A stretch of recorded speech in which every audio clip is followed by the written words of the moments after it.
Today, for our first episode of the first season of BiblioSophia, we will be speaking with Samuel David, who has recently released Rod and Ring with Anathema Publishing.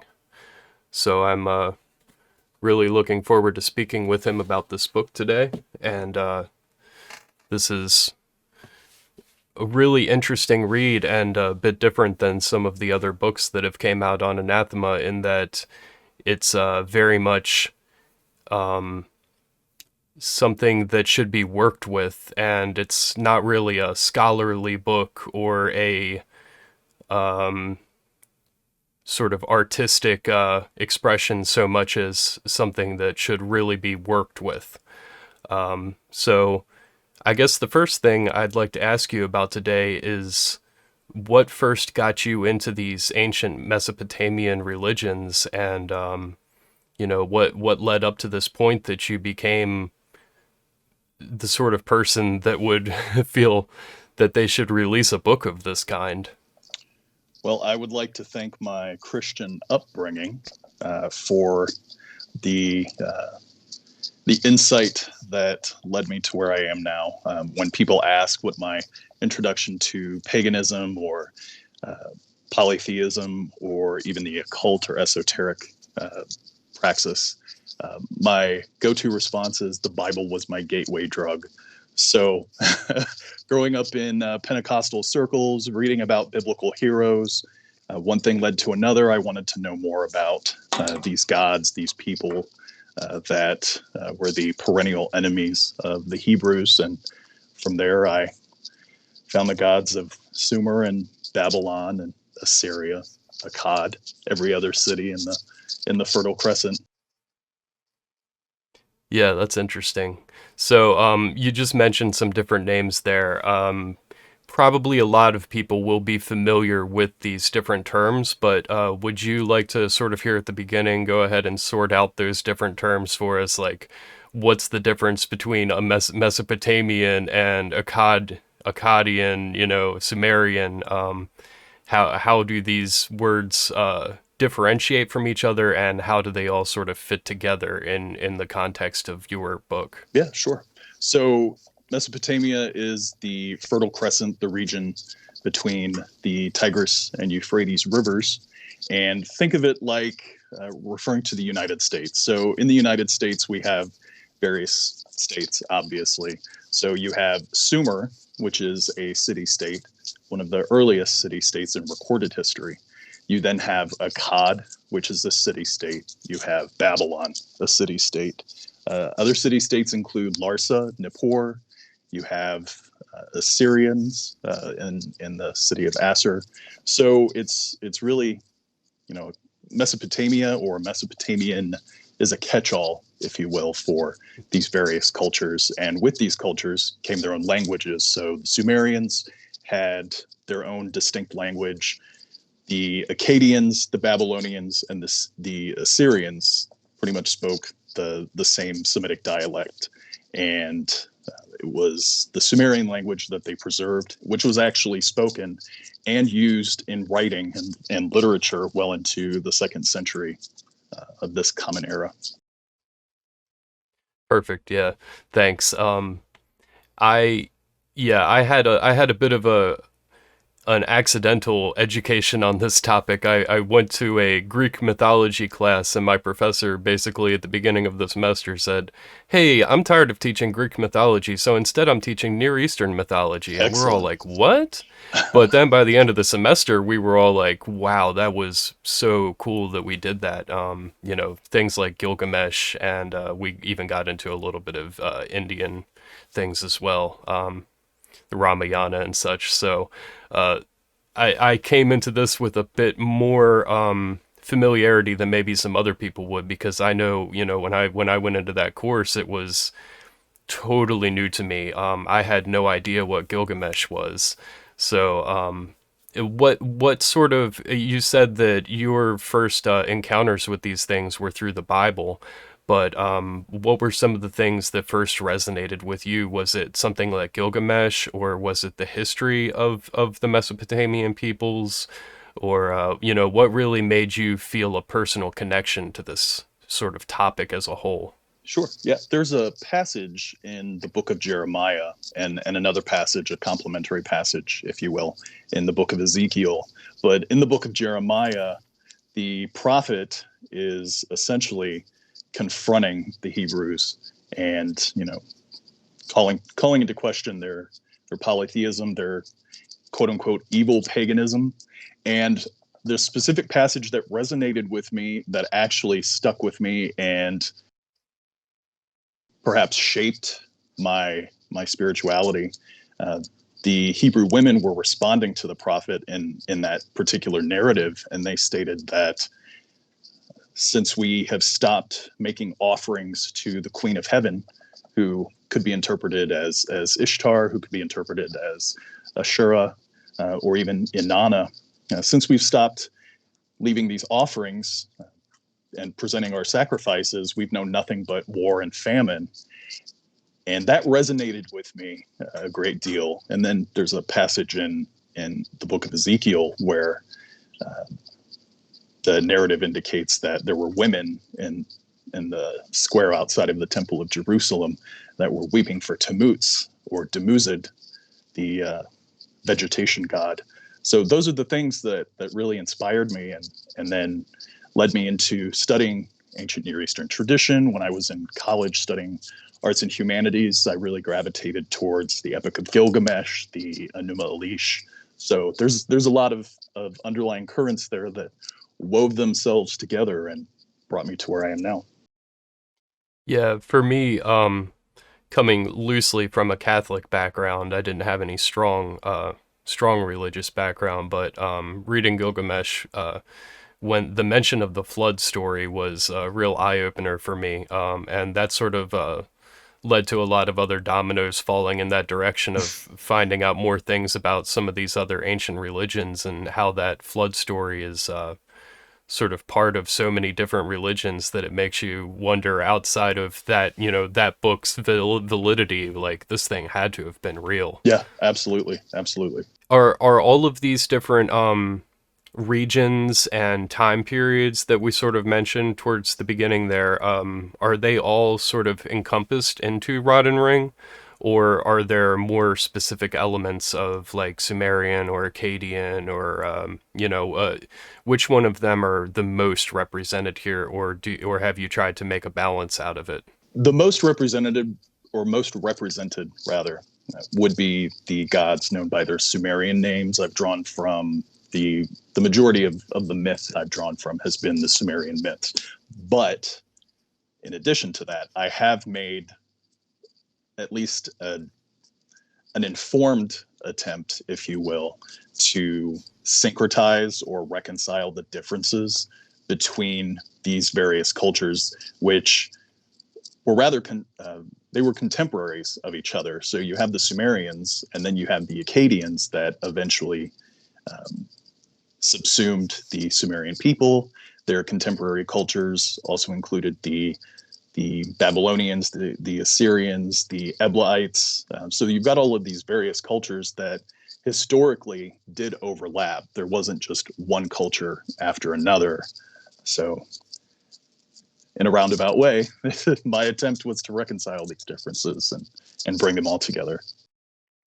Yeah, I think that was a really good way of doing it. And leading up to the interview, I watched some other interviews that you've done, and sort of I like to look through comment sections of different places just to get a lay of the ground. I know sometimes people say you should never do that, but from my side of the table, it sort of leads to some interesting things to think about. And I think your book is really terrific, and Thank you. I went to school for history, so I understand what a scholarly history text is supposed to be, and reading, Anathema's books and a lot of other sort of religious-leaning books, I understand what that's supposed to be, and I think that your book has got really good feedback for the most part, but some of the negative feedback has been, I think people are confused about what, I think they don't realize what they're getting into maybe with your book, so I thought it might be nice for you to sort of explain what the difference is between what you've done with Rod and Ring and a scholarly historical text, because I think some people might be going into it expecting a historical text, and that's not what they find. Yeah, absolutely. In fact, one of the biggest detractors of my book, who made no bones about it when they messaged me, they had expected essentially copy and paste all of these translated texts into my book. And while I had wanted to do that, in fact, I reached out to several publishers. They never responded. In fact, one publisher that I wrote to, they just returned my letter. So when you don't get permission from these publishers, you kind of have to create things from the ground up. Initially, when I had set about, writing the manuscript, I had pitched it to another publisher, and there was really no intention at that point to develop the book beyond the first portion, which essentially introduced the reader to this spiritual current of the Sumerians, the Akkadians, the Mesopotamian people as a whole. Mm-hmm. And then after reading some of the feedback, not just from that publisher, but feedback from friends who had also participated in these rituals, which I essentially beta tested with various groups at various conferences, conventions, even locally. The push was, why don't you take all of this ritual work that you've written and compile it and then build onto that current manuscript? So I went that route. Unfortunately, as I said earlier, I get a lot of detractors who aren't satisfied with the fact that I've excluded all of these incantation texts. I'm going to go out on a limb and say they wanted a book of power, and instead they got a book of prayers and petitions to acknowledge and come to know these powers, so to speak. Yeah, well, I think there's a lot of validity to your text, and I think it's a much richer text in the way that you did it, because really, as far as I can tell, most everything in there, you've taken your education and synthesized this into something that's 100% your own expression. And if people are already history buffs, or deep into this religious topic already, then they will have access to those other things that they wanted you to have in your book.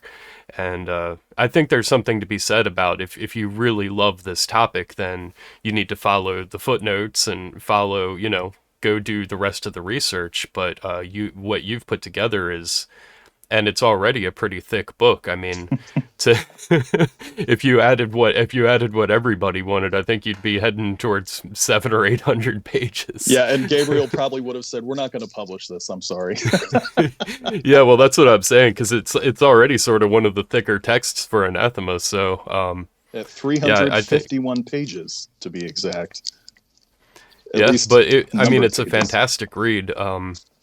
It just from a perspective of just being interested in the topic, more so than I didn't come into the book saying I'm going to become a practitioner. So that's a bit different than maybe some of the other people and hopefully a lot of people that will be reading it will take that angle, because that's clearly the angle that you're going for with it, is to say this is supposed to be actively worked with. Right. Yes. And I think in that perspective it's fantastic, but also from the other perspective, it was still a really fun read for somebody that isn't planning on following the tradition. But how many people have already been following this sort of tradition before you started writing your book? And has there been sort of a reasonable uptick in the amount of people that are following the tradition since they've read your book? That's an interesting question. There is actually a thriving Reconstruction community, or active polytheist community. Among them include the Temple of Inanna and Dumuzid in California. I'm a member of the Temple of Inanna, which is actually in the process of establishing or laying the groundwork to have an initiatory organization structure. It's actually headed by two of my friends, Steffi Von Scott, who I consulted with the material of the book, Mariana Vital, who I've also consulted with. So they're pretty big in their circles in Scotland and in Europe. I've also got local individuals that I meet with and practice with. Unfortunately, COVID's really put a damper on things, so can't be as Yeah. active as I once was. One of the organizations that that I am linked to has over 1,000 people involved, either Oh, wow. on an active basis or a nominal basis, whatever the case may be. I'm more active with the Temple of Inanna, which is the group that has over 1,000 members. There's also a Discord server that I am a part of that one of my friends set up to gather all these practitioners or these dedicants to these various gods that are outlined in the book. So I would say we're kind of on the ground or the grassroots level, if you will. Nothing has been set in stone. There's a Facebook page or Facebook group that's also been started for the book, but for the most part, those who are drawing from the book, if we're not engaging in one of these virtual settings, then there's a lot of email exchanges or Facebook Messenger groups that we're all a part of. So that's how we're keeping the fire burning. Yeah, it seems like an incredibly exciting time for people that have wanted to follow this tradition and haven't found a way to get into it.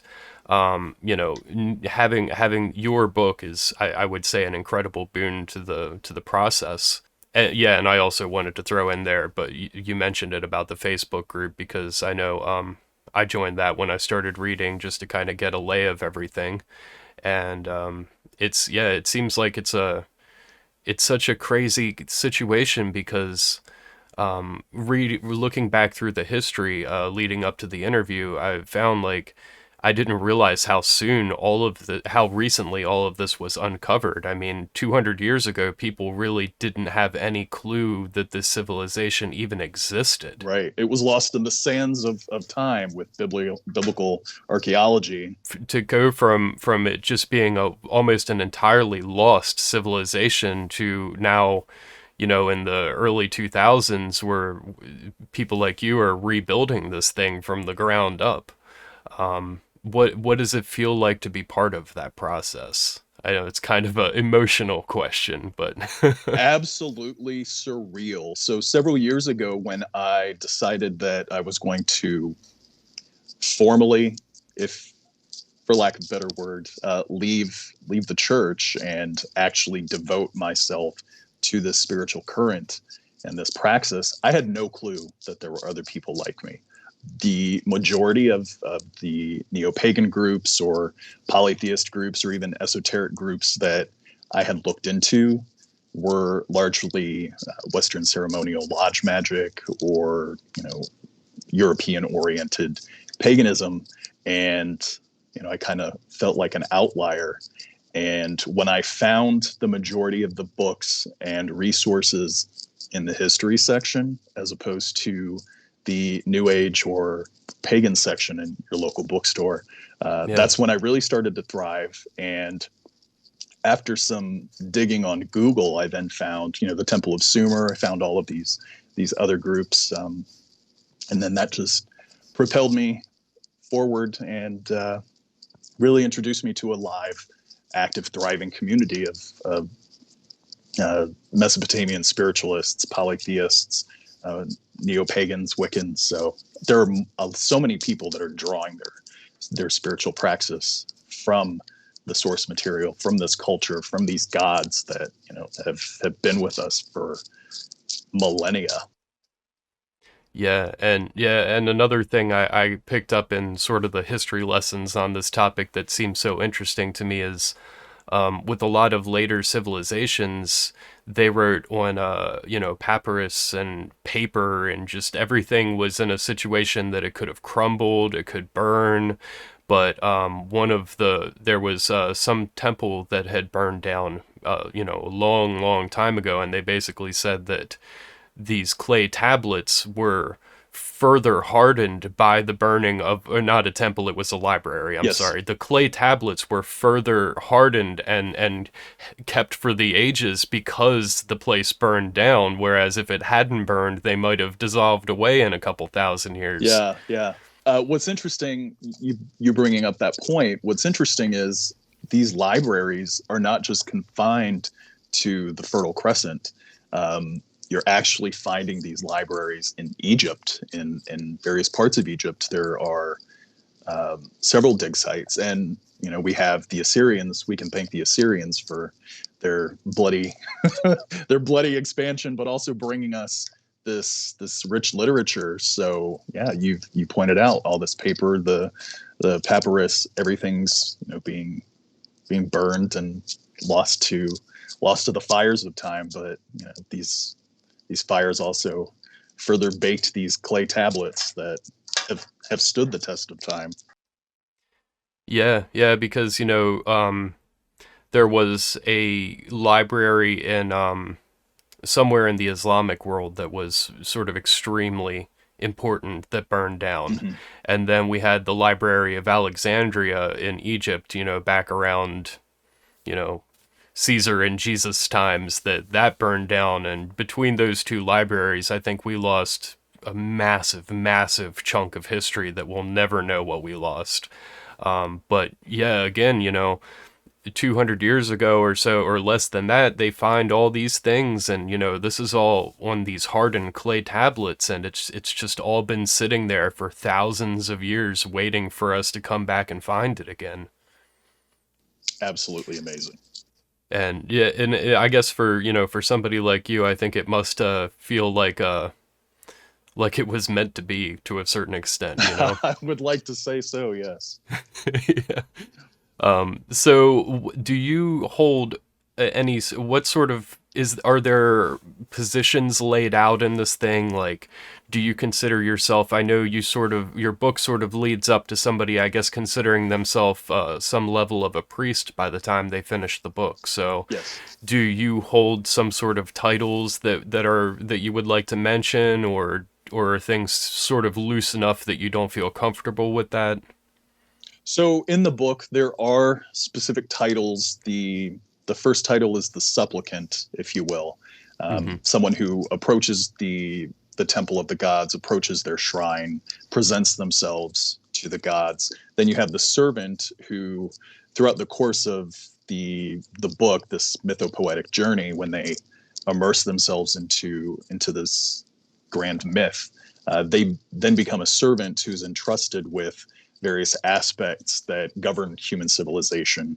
And then at the close of the book, they have the option to initiate themselves as a steward who acts in place of a priest. Since my thought is, priest is such a heavy title, it's also thrown around too much, and I think Mm-hmm. it's taken on a negative connotation, not just in Christian circles, but also in esoteric circles. We have all of these people coming forward with all of these allegations. So it really has cast a pall on that word.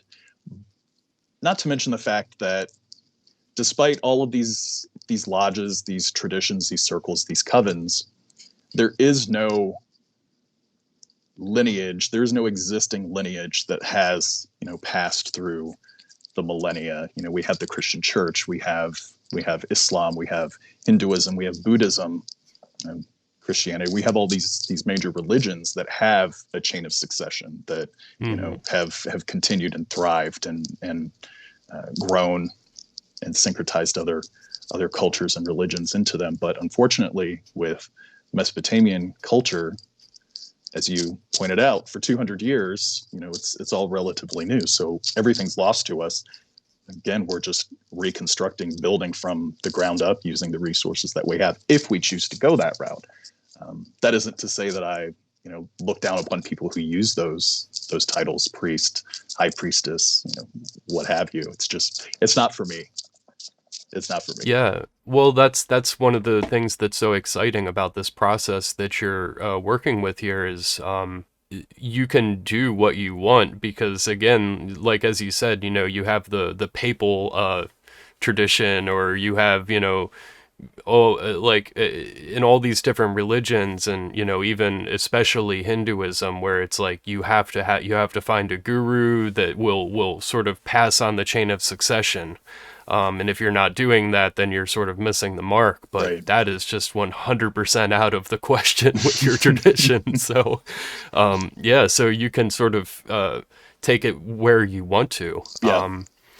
And so, an important thing I think would be, what sort of education have you got through schooling or through your own research that has put you in a position that you are able to synthesize these things into your own sort of new thing? Well, I have a arts and history background, fine arts and humanities, actually. Um, I also do a lot of independent research, and at one time, and this is kind of a shock to a lot of people, I was actually studying to become a Christian minister. I was going into ministry, studying apologetics and diving into all of these various commentaries and texts. And at a certain point, that's when I had this realization, going through all of this material, I'm just trying to justify something that I have no interest in. So, divesting myself from that, embracing this polytheist current that, has been at play in my life for years, and, bringing that all together, culminating in this the spiritual pursuit that I have to, expand upon my knowledge, to develop this spiritual praxis, to give it meaning, and to allow that praxis to take root and grow and shape me into who I am, or who I could be. Yeah. Yeah, and don't get me wrong from the question. I personally think like it's not like you need to be like a PhD Yeah, in Near Eastern studies to be it. But to me, I think the greatest thing that I learned from my time at college was the the ability to learn, and how to take things forward in life, because you're in school from 4 to 8 years, but right. you should never stop learning. So Absolutely. so I guess how long have you really been interested in this to an extent where you really started digging into the texts, I guess would have been a better way to ask that Sure. question. Academically, I started college in 2000, and um, diving into humanities, one of my first assignments, again, was the Epic of Gilgamesh. So I had to write a detailed study of that text, and not so much summarize it, but relay it in modern terms, taking it out of the steeped academic context that it was presented in. And again, that just triggered something for me. It activated something. And what's interesting is, as a child, the Epic of Gilgamesh was actually included in a book that I received for a Christmas gift. It was a book of myths and fairy tales, and I just, as I'm studying the Epic of Gilgamesh and synthesizing that and writing about it and elaborating on it for humanities course that I was in, I just started thinking back, of all of these colorful images that were found in this book that I had as a child. And sadly, that got lost in a fire, ironically. Oh, jeez. Should have been on a clay tablet. It should have been on a clay tablet. Yeah. So from there, I started studying the Enuma Elish, which is the Babylonian creation epic, which is confined to the Babylonian culture, which does have some derivative material outside of that. But then from there, I found the love songs of Inanna and Dumuzid, which, plot twist, that material is almost identical to the biblical book Song of Solomon. So I wasn't really outside of my wheelhouse. Everything was kind of just there. It was just expounding on what I already knew. So yeah, Yeah, pretty isn't exciting. that interesting when, you start to dig into these older religions after coming out of a Christian background and you just scratch your head and think, I know this from somewhere. And it just happens more and more. And so does that I guess that would probably further solidify your feelings that you're headed in the right direction when Oh, you absolutely. see these things and you say, well, they were just taken from these other people, so I should just go to the source. Yeah. In fact, that, in apologetics, there's this emphasis on, building up the faith and being able to speak intelligently to that, your Christian faith or Christianity as a whole. And especially as someone going into Christian ministry, that was something that I strived to focus on. But at the same time, in the back of my head, I'm thinking, but all of these stories that predate this book, this culture, this faith that you were trying to quote unquote defend. And what's another interesting point here. Another friend of mine who was also in Christian ministry, who was also studying apologetics, he is also in the same position that I'm in. Completely divested himself from Christianity, has engaged in going in the direction of a polytheist, and is now a Mesopotamian polytheist, if you will. So That's great. I'm not the only one who got their life changed by these texts. Yeah, I mean, it really makes sense. And from my position, I just sort of I look at all of these things from a very wide angle, and I think, like Jesus had something to say, the Buddha had something to say, or, Muhammad had something to say, and we should listen to the unique tidbits of all these guys and sort of pull them all together into the grander scheme of humanity, because Absolutely. that was always the thing for me when I was a kid. Like, well, okay, so if I believe all of these things, I go to heaven. But what about the Hindus? Do the Hindus all go to hell? And it's like, yes, they do. They're doing it wrong. And it's like, oh, I don't like that.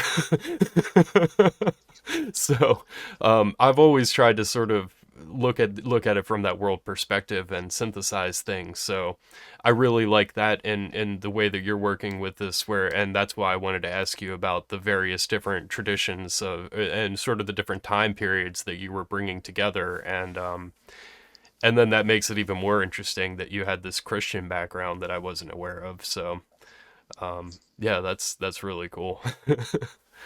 Uh, so a thing that I wanted to also ask you that I found interesting in your writing, and I think you mentioned this a little bit in a previous interview as well, about how the Mesopotamian peoples really embraced technology, and how, with so many other religions, especially polytheistic, the things available to us in the United States, like, look at something like Wicca as an, you're looking Yeah. like, let's go out into the forest, let's burn our computers, um, not to make fun of Become them or anything, Luddites. but very much like, a lot of religions say, like, turn off the electronics and go outside, and you sort of say, like, it's okay to do both. Yeah, absolutely. In fact, there is a, a lengthy list in one of the myths where Inanna takes the May, or the divine measures, which I elaborate on in the book, from Enki. And these items, these esoteric concepts, they are the fundamental tools, the keys of civilization. So you have, the founding of cities, you have all of these things that go into developing a society, a culture, a people. And the Mesopotamian people actually believed, and they elevated these concepts. They believed that civilization was a gift from the gods, that nature was something to be maintained like a garden. And today, my example is we're taking these things for granted. I mean, where would we be if we completely go off grid because That's what our pagan ancestors wanted us to do. When we would lose the various resources, the scientific advancements, the medical advancements that we've made, how are you going to produce insulin if you've completely gone off grid? How are you going to effectively communicate with your neighbors? And not while, that's not saying that I look down on these people. My argument is, we have these advances. Why are we not taking them as gifts, as divine gifts, if you want to go that route? Going camping at various neo-pagan festivals, after the second day, I'm like, I want to go home. I want to be in my house where I don't have to worry about insects and spiders crawling into my tent. I'd like to be able to bathe in a bathtub and a shower instead of standing on a wooden pallet with a spigot above me. And it's just, after 2 days, 3 days, 4 days, it's one thing to camp recreationally, but to go camping and elevate this somewhat outlandish notion that we're supposed to leave civilization and become wild creatures. We evolved for a reason. Society advanced for a reason. Why are we going to just completely let go of that? Then again, I'm looking at it from a Western perspective, so I'm sure that the opposite could be said from someone on the other side of the world. So I'm speaking in my privilege here. Yeah, you can only see things from your own perspective. Exactly. For the most part, we can try to understand other people's sides, but you only understand what you're living. I think like people that say I only hunt my own meat, and it's like, yeah, but if we all go out and start hunting, there's going to be no meat left. Because some people will not know how to hunt effectively and just waste that meat. Yeah, but again, with this technology concept that they had back then, and you've illuminated through your text, again, it seems like now is the time for people to embrace a thing like this, because we, as we both sort of said here, we're in a position in humanity now where we have to continue to use our technology. We can't just throw it out, because millions of people will die immediately, specifically because of that. Yeah. In fact, not to divert the topic of the conversation, but it's almost, for lack of a better word, it's almost an ableist view. We have this notion that changing society by divesting ourselves from technology. What about people that can't? What about people that are unable to navigate the wilderness, or sustain themselves because of medical conditions? So yeah, we're we're going to make, if the Sumerian people, the Mesopotamian people as a whole, Babylonians, Akkadians, Assyrians, if they were here today and see all these things that we take for granted, they would just be appalled. I think, in my fantasy world, I think that they would be appalled, because this stuff is, they had gods of canals and irrigation and city streets, toilets, gods of toilets. So I mean, come on. Yeah. Yeah, that's really interesting. And so another thing I wanted to touch on here, that I think you got into this a little bit in your book as well, that it's just so interesting that this, these ancient peoples that we're now finding again, and people like yourself are really bringing to light now in these very recent times, is the idea of the LGBTQ community, and how they are able to embrace this religion, and why it just really, really makes sense. Yeah, what's interesting is the major emphasis that members of the LGBTQ plus community, Inanna, in literature, is described as having a cultic retinue or personnel that embodied all of these gender liminalities. You have homosexual men who take on the role of her priestesses, for lack of a better term. You have trans men, trans women. I mean, it's just, it would be, I don't think it would be out of context to say that these marginalized people that that are thriving today, at least in the Western world, then would find a haven in her temples. She is a goddess of paradox, of liminality. She's described as bearded Venus. She's depicted as a woman clothed in men's armor, sometimes depicted with a beard. So, it just it all just comes together and just fits together so well that it's astounding looking back at history, into history in this time period, that her temple complex, her devotees, they embodied all of these things that we would consider the LGBTQ, the queer community today, which is interesting because in that same vein, she's the only deity who has these identified members. No other deity in Sumer, in Babylon, in Akkad, in Assyria can boast that they've got cultic personnel that embody so many different genders, orientations, all of this liminality. So it's a pretty unique perspective and look into her cultic personnel, her praxis, her spiritual current. Yeah, well, thank you for illuminating specifically to the point of it being, specific to her. But then again, I was thinking, more so from what I knew of it, that just, you look at other what religions are available right now to people in this community that are that they could embrace, Right. that you don't have to cut corners and bend definitions and read between lines and say, well, I think we could say that this was like this, and it's like you look at that and it's like there's no question. There's no question about that one. It's right there in black and white, clear as crystal. Yeah. Yeah, so yeah, I thought that was really interesting, and again,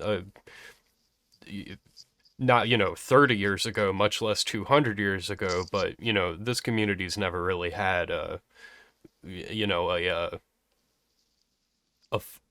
an ability to come out into the world in the past for thousands of years the way that they have in the very recent decades previous to now. Yeah. And again, now here's this religion that has literally been buried for thousands of years that is coming to the surface. And it's just interesting because that community has always been there more, not as a community, but these people have existed regardless of whether Right. they were able to say that they were or not. And just as those clay tablets have always been sitting there in the sand waiting for somebody to find them and bring it to the surface. So Yeah. I I'm respectful of the community. I'm not really part of that community, but at the same time, I really think I'm really proud of the way that they've been able to move forward over the years, and the way that people can accept them finally. And it seems like more and more people that you wouldn't expect to accept them are more and Yeah. more starting to, and it's like, oh Absolutely. wow, really? Like, it's just like the bigoted people are just like slowly receding over the years. So I just found that to be a really interesting topic in the context of this whole situation here. I was just like, wow, I just thought that was so cool. Yeah. And it just immediately was like, that's a place, for people to say like, this is for me. Yeah. And it's ancient too, and it's just like, how crazy is that? Yeah, absolutely. What's interesting though is we have this pocket of the community in this ancient context, in this ancient culture. What's interesting though is alongside of that, we have a very heteronormative culture. We have the emphasis on having children, having a family, having descendants. But if you think about it, not so much in a material context and, oh, we've got to have babies. If you think of it from a spiritual context, who is going to look after you in, the afterlife if you don't have people that are performing their their duties to their ancestral spirits, their ancestral ghosts. So on the flip side of that, while the ancient queer community has a haven, unfortunately, in many regards, if one were to take the Mesopotamian view of the afterlife into consideration, who's going to fend for them when they're in the afterlife, other than people who continue to acknowledge and elevate their spirit that are within that culture, that are within that temple. In fact, we have translated texts of her priests, her gala priests, Gala is how you spell it, which are translated as being either cultic transvestites or homosexual men or trans women. We have concrete evidence in these translations that many of them actually fathered children. So despite this emphasis on giving queer people a haven, there was still that expectation. You can be who you are, but you probably need to have children too, because if you don't have children, who's going to care for you when you're in the afterlife? Which I think is interesting, because today, as we advance as a society, and as we come to realize that we're all the same fundamentally. It's there's nothing wrong with being gay or lesbian or trans or queer and having children. I mean, it's kind of the norm now, whereas Yeah, and 20 more and years more ago, science is we're yeah, starting to get the research that's coming out that, people 20, 30 years ago were saying, oh yeah, well, it seems fine now, but wait till they grow up. And then they grew up and they were fine. And it's like, now what? absolutely. We just need a family unit to care for these kids. That's all that matters. Yes, it turns out that happiness really is the main principle Exactly. there. Exactly. Cool. Thanks for taking us a little deeper into that. Yeah. Because yeah, that was sort of lightly touched on in the book, and I was really hoping you could expound upon that a little bit. So thank you. Yeah. You're welcome.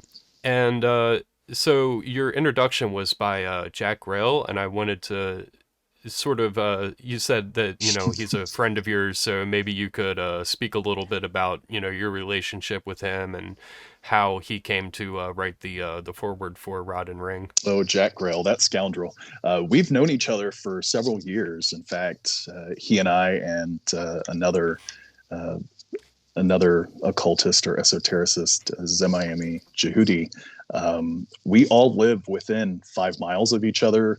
We've known each other for several years, and it all just came about by coincidence. We just happened to divulge at one point what our spiritual interests were in, and the more we compared notes, the more we talked. It was like, this is just outlandish that the three of us living in such a small city, the city that we live in has a population of just over 100,000 people, and we're the state capital, and just finding two other people that are in a pretty strong current of spirituality that is rather complementary. It's just outstanding. So he's got to develop or witness the development of the material and the text. He's attended these rituals, and the same goes for him. I've been there to witness and beta test the rituals that are found in his book. So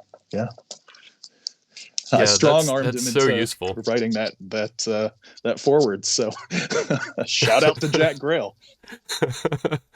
Yeah, that's so useful to have other people there in your community that are all sort of, as you said, not following the same traditions, but still sort of walking the same path, and you guys can bounce ideas off of each other, Yeah. and know where you're going to hit a pitfall and sort of help each other along the way. That seems, so useful. Maybe you could just take a couple of minutes and tell us some interesting things that have happened along the way throughout your beta testing. Maybe one of your more, just sort of tell us a little bit about maybe one of these things that comes to mind. I have two experiences that come to mind. In fact, I think I might have mentioned one in a previous interview that I had, but The first of them, which did not make its way into this book, which I hope to pitch to Anathema, or rather see come into print with Anathema sometime in the future. For a period of time, for an entire year, I was actually devoting my praxis to venerating Marduk and researching his cult and researching, the various iterations or aspects of his cult, his prayers, you name it. I was researching it, and for that entire year, I was developing this series of rituals, and decided, okay, now is the time. I think I've got all the groundwork laid. Let's enact this ritual. So there was a group of about 20 people. We were part of a local pagan group at the time and did ritual fairly regularly, probably at least on a monthly basis. And we were outside. We had a ritual space set, or ceremonial space set, and we had gone through the motions of purifying ourselves in a ritual context. And part of the ritual was reciting the names of Marduk, which many people in the esoteric community associate with the Necronomicon, which completely takes those names out of context. I'm focusing solely on the Mesopotamian aspect, where Marduk is ascribed these various names, and with these names come aspects of his power that manifest at that time. But as we're going through the ritual and we're reciting these names, out of nowhere, the wind picks up, the sky goes dark, and we're outside, and we have torches that are lining the perimeter, and we've got an altar with his icon, with a bowl of fire, with all of these things that would symbolize him as his historical epiphanies. And when that happened, just as we got to the part where he slays Tiamat in the Enuma Elish, the fire was snuffed out, the wind started blowing, and then at the close of that specific part of the ritual, where we ritually described him as triumphing over Tiamat as the embodiment of chaos, the wind stopped. Oh, The wow. storm passed. Replicated that ritual at Paganicon a few years ago, indoors, mind you. And when it came time to get to that portion of the ritual, when we got to that portion of the ritual, we had recited the names. The fire alarm went off in the building.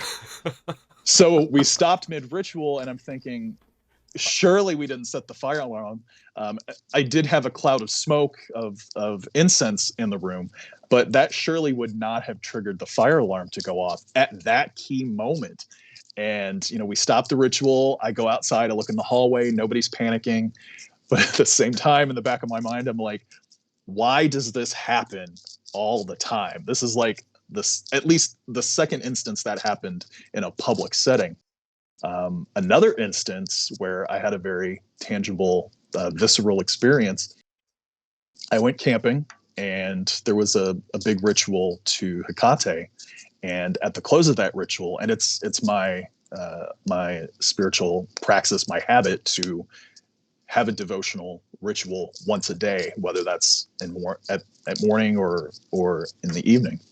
So at the close of the major ritual, I go off and I do my own thing. And we're camping hundreds of miles outside of established civilization in this campground that's on a nature reserve. And I'm, going through my litanies and presenting my offerings to the various gods that I incorporate into my personal pantheon.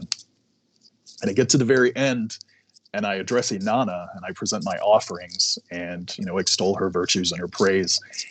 And in that moment, I had this visceral sense of dread that I was not alone, which is not uncommon. I elaborate that on, elaborate on that in the book. There's this presence, this manifestation, this aura, if you will, when a god is present, or when a spirit is present, or when a divine emissary, to whatever degree, is present, you have this visceral sense of dread. The prickling of the flesh, you feel, uneasy. And at that point, when that occurred, I'm overcome with this fear, but at the same time, I'm like, I can't run. I've got to close the ritual, respectfully walk away. I go back to camp, and one of the camp leaders, who is familiar with the land, who there was actually a house on the property where a groundskeeper would live.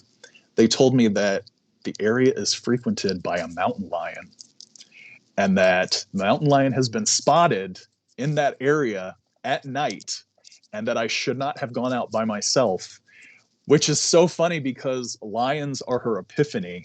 So how crazy, towards the end of Yeah, a that's ritual where intense. I venerate, my patron goddess, and have an experience that could have killed me. So yeah, that's my brush with the wild side. Yeah, that's really intense. Cool. Well, yeah, thanks for sharing those with us. I thought that could be cool to just sort of hear a couple of stories there. um, yeah. So another thing I wanted to ask you about was the illustrations in the book. There's some really great work that's done throughout it. So I, you know, whatever you might want to say about the illustrator could be interesting, and I'll just sort of show off a couple of the images while you talk about it, if you wouldn't mind. Yeah, Johnny Decker Miller illustrated this book, and these illustrations are spot on. I gave him, some direction, and the direction that he went with just totally astounded me. I'm familiar with his work, but seeing it in this this vein, this Mesopotamian vein, it was just outstanding, outstanding. There's no other no other way that I could describe it. Just totally blew me away. Yeah, I'm just sort of flipping through here. There's a lot of really great images in here. I'm trying to find a couple of my favorites here. I really love this one. Um, yeah, and it's just that's one of the great things with Anathema and in general is the feast for the eyes that happens throughout the books. Yeah. And your book here is certainly right in the vein of a lot of the other some of the best works that I've seen here throughout these different books that I've been reading. And so and I have the standard edition here, and it's beautiful, and the other editions are just you know beyond this world. Yeah, it's so funny because the standard edition, that's the one that I have with me. And in fact, this is the one that I like to brag about. It travels well. I know people have their copies that are beat up and worn, but despite all that, the cover is still intact. When I saw the artisan edition, I don't know if you've seen pictures of it. The deluxe Yeah, I've seen the edition pictures. is Yeah. absolutely beautiful. When I saw it, I was like, this looks like a chocolate bar, like a gilded chocolate bar that I want to bite into. But the artisan edition, when I saw that, I wept. I wept when I Wow. saw that, because it's like this book, this labor of love that some would have described as a vanity project has finally come to light, and life has been breathed into it with these beautiful illustrations. And I can't get enough of it. People can't get enough of it. In fact, someone, more than one person, has actually asked, and I have not asked Gabriel about it, but I guess I should address it now. A few people have actually asked, several people rather have asked, if any of the art in the book would be available for purchase as standalone, as some sort of altarpiece or shrine piece. So yeah. Yeah, Gabriel, I'm going I to think that petition would you be right now. I think that would be incredible too. Yeah, because like I have the Krishna piece from the Tantric Physics book of Craig Williams. So, and yeah, so Anathema does a fantastic job with those. So Yeah. yeah, I second that. That would be very cool. Um, and so I was sort of when I was looking into you, I saw that you run the Four Reads organization. Is that something that would be beneficial to speak about? Yeah, so Four Reads was founded as a nonprofit just before COVID, which was rather unfortunate because the whole aim of that was to help support up and coming speakers, help support up and coming groups, give them visibility, give them a platform. At this present time, it's essentially on hiatus because, again, we've got a pandemic that's preventing everyone from doing anything for the large part. So, yeah, hopefully when we come to the end of this, we can dust off the tablets and revive Four Reads and give it the Yeah. attention that it needs.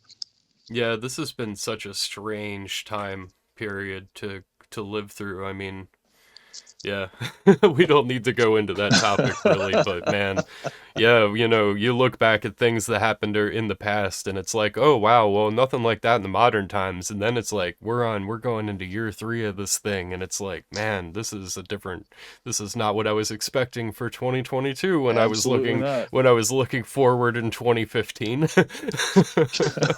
So yeah, I mean, yeah, I can imagine that a lot of the different things that you have planned, and you said that earlier in the interview, like it's kind of hard to build to build something up from the ground in the midst of this. You kind of Yeah. have to wait for it to end, and then you can really get to work with the hands on and putting physical things together with Yeah. people. And what's difficult is, or rather, what is somewhat difficult is translating what what is available in a digital setting, in a Discord server or on Facebook. For a while, I was recording pre-recorded participatory rituals for the Order of the Rodden Ring Facebook page, which I do intend to continue with, but at the same time, it's like while it's meaningful for me to present these things, and it's meaningful for others who tune in, it's just not the same. It Yeah. really just is not the same.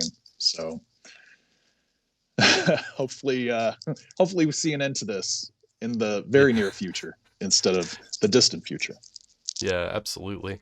And then so you run the Order of the Rod and Ring and also the Temple of Sangamon. Yes. So anything you'd like to say about those two things? I just kind of want to give people as many different avenues of engaging with your work as possible here. Sure. So Temple Sangamon, or E, the letter E with an accent. A means temple in Sumerian. It also means house. And Sangamon is the major river that feeds into the region of the Midwest that I live in Illinois. And it also Mm, lends its name to the county that I reside in. So I literally live in a land between two rivers, and the name of this temple is derived from the most prominent of these rivers. So, yeah, it started several years ago, back in, gosh, it's 2022. Um, I would say probably 4 years ago now, formally founded by the members of the pagan group that was operating at the time. And we had a major ritual in one of the most prominent parts of the city, the largest man-made structure, the largest man-made hill, if you will. And there were over 20 attendees. We publicly acknowledged the gods. People heard us for miles, apparently, because the the location was just conducive to sound carrying, so we could be heard about a mile away. And yeah, it was a pretty electric time. And then it just developed from there. And at one point, someone asked me if I intended on, going somewhere with this. What is the context of a Sangamon, and how can you develop that into something, that's not just uh, confined to my part of the world. And I thought, well, let's elaborate on some sort of order. And so you have the Order of the Rod and Ring, which is a play on words because you have an esoteric religious order, but you also have the divine instituted order that is established by the gods. So you've Mm, got a title that speaks to both of those things. So yeah. perfect. Yeah, well, I think that's probably a pretty good place to wrap things up here then. I really appreciate you coming on here and speaking with me for this introductory episode for BiblioSophia. So, Thank you for having me. Thank you for uh, letting me be your sacrificial lamb. absolutely. Yeah, well, yeah, I think things went pretty smoothly, actually. So, yeah, I really appreciate your time. And to everybody watching, definitely grab a copy while they're still available of the standard edition. I'm sure they're going to sell out here in the near future, and then you'll have to be waiting for a paperback edition, which, it's great that Anathema does those, but these are where the glory's at. Absolutely. So, yeah, thanks again, and have a wonderful day, man. Yeah. Thanks again for having me. Take care. All right, you too.